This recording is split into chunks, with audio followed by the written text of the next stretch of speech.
요즘 서점가에서 니체 열풍이 다시 불고 있죠.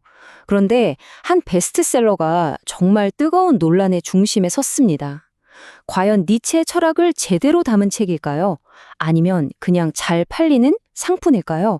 오늘 그 이야기를 한번 깊이 파헤쳐 보겠습니다. 자, 먼저 바로 이 책, 위버맨시입니다. 책 속의 글만 보면 굉장히 매력적이죠. 내 의지대로 살겠다. 마치 니체의 철학을 통해서 진짜 나를 찾고 삶을 주체적으로 이끌어갈 수 있는 비법을 알려줄 것만 같습니다. 네, 이 책은 나오자마자 정말 많은 사랑을 받았어요. 베스트셀러 순위에도 바로 올랐고요. 아무래도 요즘 다들 힘들잖아요. 그러다 보니 니체의 철학에서 어떤 삶의 지혜나 위로를 얻고 싶어하는 분들에게 큰 인기를 끈 거죠. 출판사 측에서는 이 책이 니체의 대표작 중 하나인 인간적인, 너무나 인간적인을 바탕으로 만들어졌다고 설명합니다. 그러니까 어렵고 복잡하게 느껴졌던 니체의 통찰을 누구나 쉽게 당장 실생활에 적용할 수 있도록 만들었다는 거죠. 그런데 말이죠. 책이 이렇게 질 나가기 시작하자마자 한 온라인 서점 리뷰에서 굉장히 날카로운 비판이 제기됩니다. 이게 논란의 시작이었어요. 그냥 단순한 악플이 아니라 책의 근본적인 문제점을 조목조목 짚었거든요. 자, 이게 논란의 가장 핵심적인 부분입니다. 책 표지를 보면 저자가 프리드리히 니체라고 되어 있잖아요. 그런데 비평가는 딱 잘라 말합니다. 니체는 위버맨시라는 제목의 책을 쓴 적이 없다. 이건 정말 충격적인 주장이죠. 의심은 여기에서 그치지 않습니다. 책을 보면 번역가가 어나니머스, 우리말로 하면 익명이라고만 되어 있어요. 도대체 누가, 어떤 의도로 니체의 이름을 빌려서 이런 책을 낸 걸까요? 의문이 꼬리에 꼬리를 물기 시작합니다. 비평가는 책의 목차를 보면 이게 니체 철학서인지 아니면 그냥 평범한 자기계발서인지 헷갈릴 정도라고 지적합니다. 한번 보세요. 비교하지 마라. 자신을 탓하지 마라. 당신의 미소가 세상을 밝힌다. 어디선가 많이 들어본 좀 따뜻하고 위로가 되는 말들이죠. 과연 이게 우리가 알던 그 니체가 맞을까요?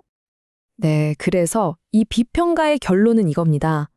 이 책은 단순히 니체를 쉽게 요약한 수준이 아니라는 거예요. 오히려 니체의 아주 급진적이고 도전적인 사상을 빼버리고 요즘 유행하는 자기사랑이나 긍정 같은 말들로 예쁘게 포장했다는 거죠. 그러다 보면 자칫 니체 철학이 그냥 나만 잘나면 돼 라는 식의 이기주의로 변질될 수 있다는 아주 심각한 경고입니다.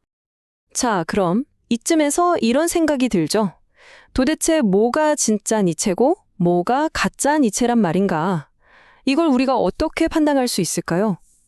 다행히도 한 철학자가 아주 재미있고 유용한 기준을 하나 제시합니다. 바로 박찬국 교수가 제안한 니체 냄새 감별법입니다. 이름이 재밌죠? 쉽게 말해서 어떤 책이나 해석이 정말 니체의 사상을 담고 있다면 거기서는 특유의 니체 냄새가 나야 한다는 겁니다. 아무리 각색을 하더라도 그 핵심적인 향기는 남아 있어야 한다는 거죠. 그럼 그 니체의 냄새라는 게 구체적으로 뭘까요? 박찬국 교수는 두 가지를 절대 빼놓을 수 없는 핵심, 두 개의 기둥으로 꼽습니다. 첫째는 인간 사이에는 등급이 있다는 사실 좀 불편하게 들릴 수 있는 생각이고요. 둘째는 인간의 모든 행동은 결국 더 강해지려는 힘의 의지에서 비롯된다는 개념입니다.